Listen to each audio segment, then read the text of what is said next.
हजरत इसके साथ ये सवाल भी अटैच कर दीजिए कि एक वक्त में मर्द को जो इजाजत है एक से जायद औरतें रखने की, तो औरत को एक वक्त में एक से जायद मर्द के साथ जो है रिश्ता इज़्दिवाज में रहने की इजाजत इस्लाम क्यों नहीं देता? ये बड़ा पुराना क्वेश्चन है,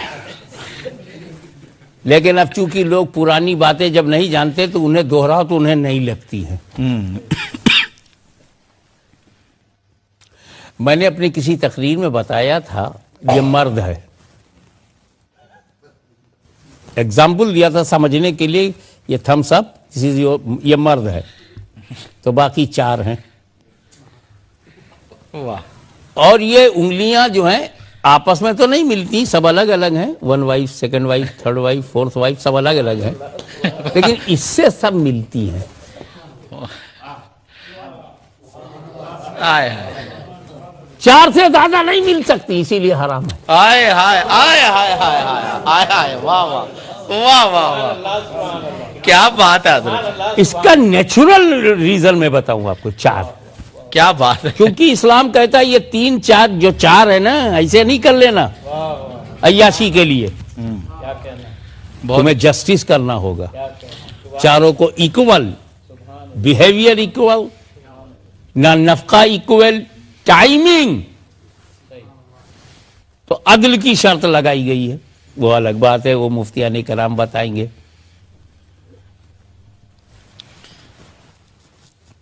मेडिकल साइंस, नेचुरल ट्रुथ ये है कि फर्स्ट टाइम में भी प्रेगनेंसी हो सकती है। आपकी हेल्थ खराब है, आप जानो, फास्ट फूड खाओगे तो हेल्थ खराब ही होगी, पिज्जा बर्गर में फंसोगे तो होगी। मैं आपकी दुकान के बारे में नहीं बोल रहा। नेचुरल दाल भात खाओ सेहत बनाओ, दाल रोटी खाओ सेहत बनाओ। तो ये आदम अलैहिस्सलाम से लेके आज तक जो complete healthy man, first physical contact, she can be pregnant. अब प्रेग्नेंट हो गई, लॉ नेचर पर बनेगा, एक्सेप्शंस पे नहीं। ठीक, वाह वाह। कानून जर्नल होता है, मुस्तसनियात पे नहीं बनता। तो अब यह औरत प्रेग्नेंट हुई, मेडिकली हमको 3 महीना ही उससे कांटेक्ट रखना फिजिकल। 4थे महीने में बच्चे की हेल्थ को ध्यान में रखते हुए हमें उसे छोड़ देना चाहिए। 4 5 6 7 8 9 में बच्चा अच्छे से बिल्डअप हो, no pressure, physical pressure. I am telling you medical science. अब 3 महीने के बाद दूसरी बीवी के पास गया, यह भी प्रेग्नेंट हो गई, यह प्रेग्नेंट हुई दूसरी बीवी के पास, 3 महीना इसके साथ रहा। 4थे महीने में मेडिकल साइंस कहती है कि बीवी को डेवलपमेंट के लिए जाने दो, खुद भी अच्छा खाए और बच्चे को ताकत पहुंचे। फिर वो तीसरी बीवी के पास गया, वो भी प्रेग्नेंट हुई, 3 महीना फिर उसके साथ, तो फ्रेश टाइम में वो कांटेक्ट कर रहा है। और उसके बाद 3 महीने के बाद उसे छोड़ दिया, चौथी बीवी के पास गया, यहां भी 3 महीना रहा। ये करते करते उसके 12 महीने हो गए। इसकी डिलीवरी के बाद 3 महीना और गुजर गया, फिर आ जाए पहली पे, फिर आ जाए दूसरी पे, वहां डिलीवरी होती जा रही है और 4-4 महीने का गैप भी हो रहा है। After delivery no contact for 3 months. ये इंसाफ, ये जस्टिस सिर्फ 4 ही में हो सकती है, ज्यादा में नहीं।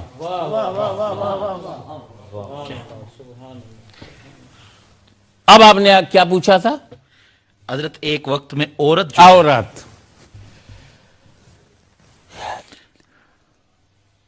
एक औरत 4 मर्द से कांटेक्ट करे, चारों मर्द अलग अलग 1 जनवरी को उस औरत से मिले, चारों उसके हस्बैंड है, और दरवाजा खटखटान कोई नहीं खटखटा, जब तक जूता बाहर है कोई अंदर है। वो जूता पहन के निकल गया, दूसरा घुसा, वो निकल गया तो तीसरा घुसा। 9 महीने के बाद बच्चा पैदा हुआ, 9 महीने के बाद उसको बच्चा पैदा हुआ, और चारों बिलियनर हैं। इतनी हिम्मत कौन करेगा, कोई गरीब आदमी गरीब औरत बर्दाश्त नहीं कर पाएगी। सब बिलियनर हैं। जब लड़का पैदा हुआ तो किसकी प्रॉपर्टी का वारिस है वो? हाँ, किसकी प्रॉपर्टी का वारिस है? पहले वाला सोचा कहीं दूसरे का ना हो, दूसरा कहीं तीसरे का ना हो। करोड़पति का बेटा फिक्सेशन ऑफ फादर ना होने से प्रॉपर्टी से महरूम। इस्लाम नहीं चाहता कि जो बच्चा पैदा हो वो लावारिस हो, हाय हाय हाय, वारिसों के होते हुए लावारिस हो। इसीलिए औरतों एक शौहर हो, और अगर उसकी 4 और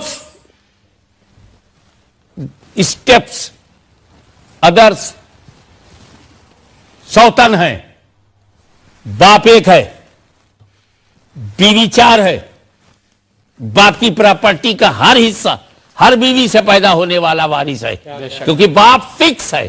हाय हाय। बाप फिक्स है, और जब बाप फिक्स होगा तो बाप का वही वारिस बनेगा।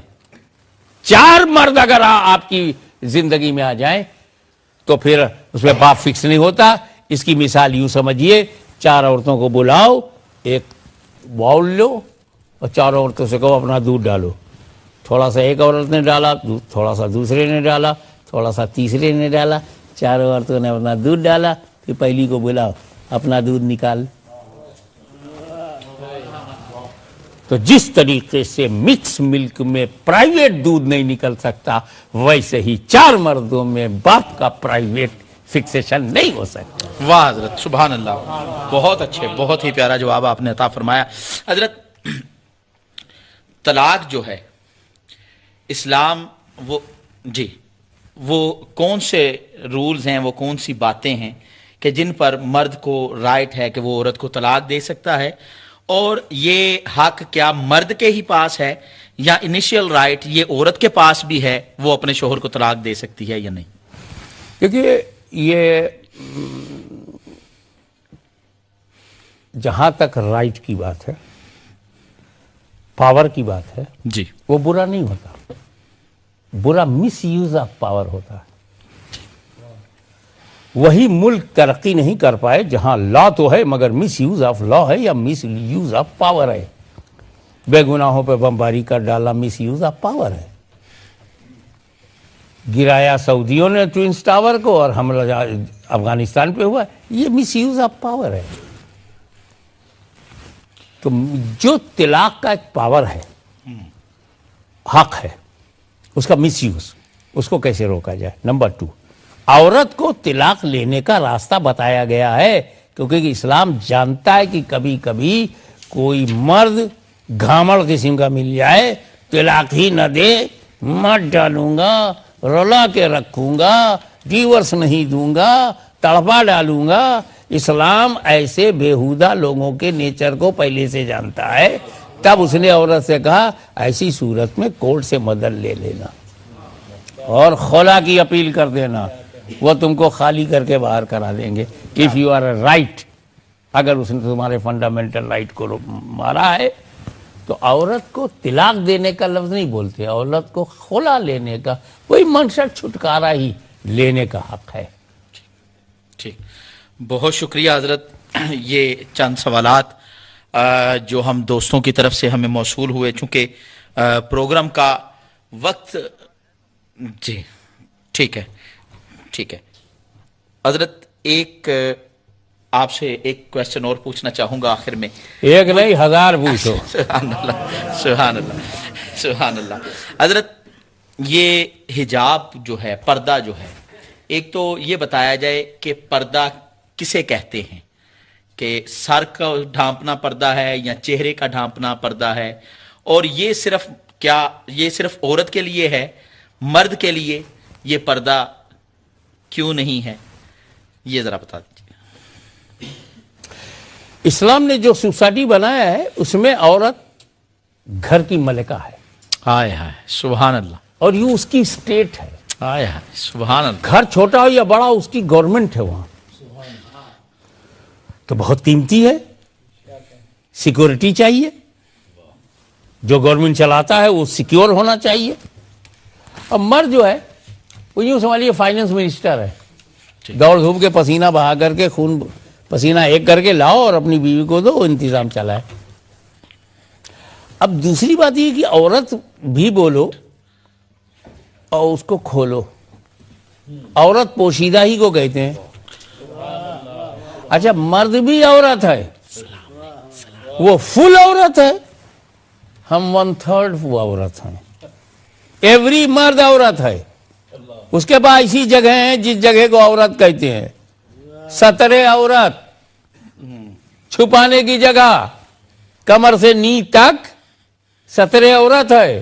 तो मर्दों के लिए भी औरत का लफ्ज इस्तेमाल होता है, क्योंकि जो चीजें बहुत कीमती हों उनको छुपा के रखो। इन्हीं दरमियानी से तो नस्ल चलेगी।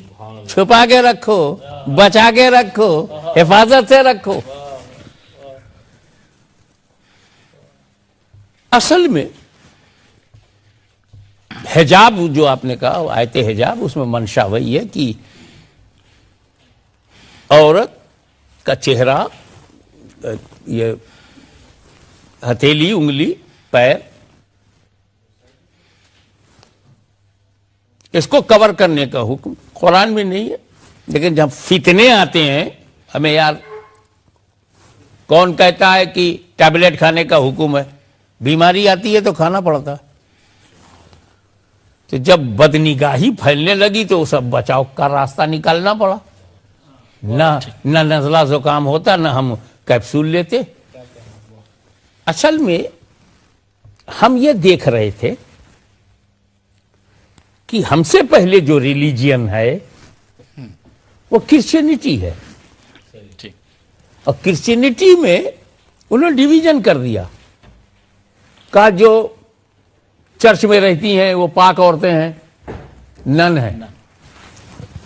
नन तो समझने के लिए है, but the dignity of the nun in the eyes of Christian religion, कि every nun is holy women.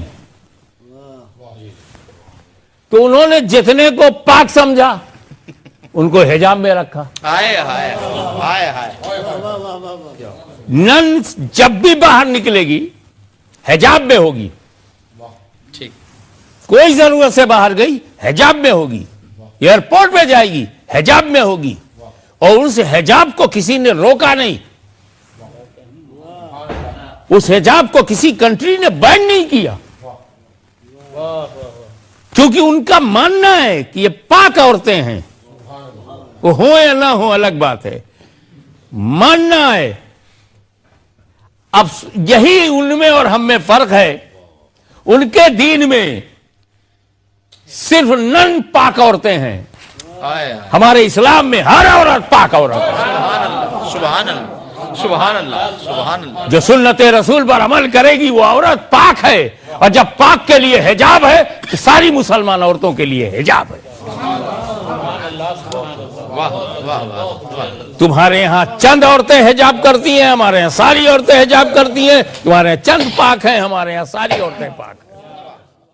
आप देख रहे हैं हमारे यूट्यूब चैनल रियाज ऑफिशियल। इसी तरह का वीडियो देखने के लिए और अपने दिल को ईमान के नूर से मुनव्वर करने के लिए सब्सक्राइब करें हमारे यूट्यूब चैनल रियाज ऑफिशियल को, और बेल आइकन घंटी को दबाना न भूलें। शुक्रिया।